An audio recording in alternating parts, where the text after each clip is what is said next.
আসসালামু আলাইকুম প্রিয় শিক্ষার্থী বন্ধুরা, তোমরা আশা করি সবাই ভালো আছো। আজকে আমি বাক সংক্রান্ত 54 পৃষ্ঠার যে সমস্ত অঙ্কগুলো আছে সেখান থেকে 4টা অঙ্ক করে দেখাচ্ছি। আশা করি তোমরা বুঝতে পারবে। 4 নম্বর অঙ্কে দেওয়া আছে 666/2। এটাকে আমরা কী করব? 666কে 2 দিয়ে ভাগ করব। আমরা লিখছি 2 দিয়ে 666কে ভাগ। তাহলে দেখো 2 দিয়ে প্রথমে 6 মেলাতে হবে। তাহলে 3 দুগুণে 6, 3 দুগুণে 6, তাহলে কত বসলো? 3 বসলো। তাহলে 6 থেকে 6 বিয়োগ করলে 0, এখানে 0 হবে। তাই আমি 0 দিই নাই, কারণ সংখ্যার আগে 0 কোনো দাম নেই। তাহলে এখন আমাকে কী করতে হবে? 6 নামাতে হবে। 6 নামালাম। তারপর আবার 2 দিয়ে কত মেলাতে হবে? 6কে। তো আবার 3 দুগুণে 6, তাহলে আবার 6 থেকে 6 গেলে 0, তাহলে এই 6টা এখানে নামবে। এবার আবার 2 দিয়ে 6 মেলাতে হবে, আবার 3 দুগুণে 6, তাহলে আমরা বিয়োগ করে পাবো কত? 0। সুতরাং 666কে যদি আমরা 2 দিয়ে ভাগ করি, আমাদের ভাগফল হবে কত? 333। এটা একদম সহজ অঙ্ক এবং একটা সুন্দর অঙ্ক। আশা করি তোমরা বুঝতে পেরেছো। এরপর অঙ্কটা দেখো 783/9। তাহলে 9কে 9 দিছি, 783 লিখছি। হ্যাঁ, তাহলে ভাগফলটা আমরা উপরে করব। তাহলে দেখো এখানে একটা সংখ্যা, আগের অঙ্কে বলেছিলাম এখানে একটা সংখ্যা নিবা। যদি এই সংখ্যাটা ছোট হয় তাহলে পাশে আরেকটা নিবা। তাহলে কত হলো? 78। এবার আমরা 9 নামাতে পড়বো। 9 নামাতে পড়লে 8 নং 72 হয়।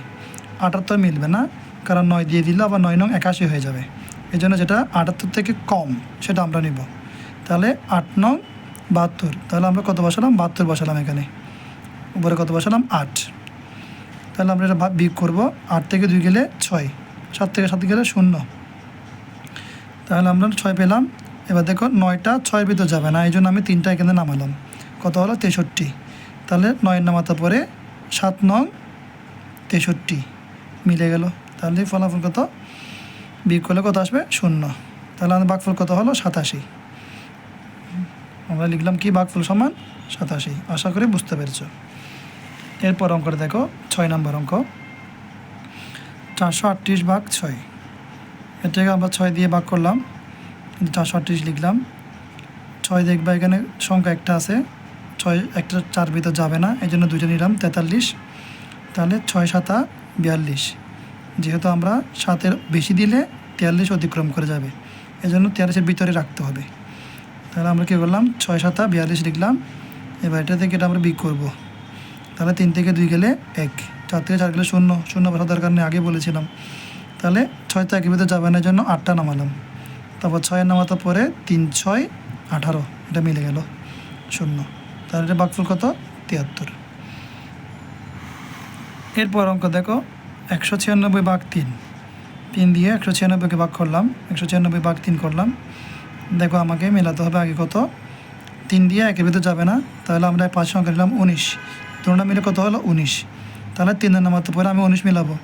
আমরা নামাতে পড়তে গেলাম 3 6 18, 19 মিলে নাই, কিন্তু কমটা নিতে পারবো, এই জন্য 3 6 18 নিলাম। তাহলে আমরা 3 6 18, তাহলে 19 থেকে 18 বিয়োগ করলে কত হবে? 1। 9 থেকে 8 বিয়োগ করলে 1, 1 থেকে 1 যাবে না, 0। 3 যেহেতু একের ভিতরে যাবে না, সেজন্য আমরা কত নামালাম? 6কে নামালাম, 16। এবার 3 নামাতে পরে আমরা 16 মিলাবো। তো আমরা নামাতে পড়তে 3 5 15 পর্যন্ত গেলাম। 3 6 দিয়ে আবার 18 হয়ে যাচ্ছে, তাহলে 16 মিলতেছে না, সেজন্য 5 দিয়ে করবো। 3 5 15 বিয়োগ করলে কত? 1।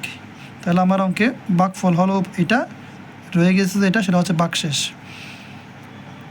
অবশিষ্ট। সুতরাং ভাগফল এত এবং অবশিষ্ট 1, অথবা তোমরা এটাকে চাইলে ভাগশেষও লিখতে পারো। ভাগশেষ 1। আশা করি বুঝতে পেরেছ। তো সবাই ভালো থাকো, সুস্থ থাকো। আগামী পর্বে নিয়ে আসবো আরও 4টা অঙ্ক। সেই পর্যন্ত ভালো থাকবো সবাই, সুস্থ থাকো। আল্লাহ হাফিজ। আসসালামু আলাইকুম।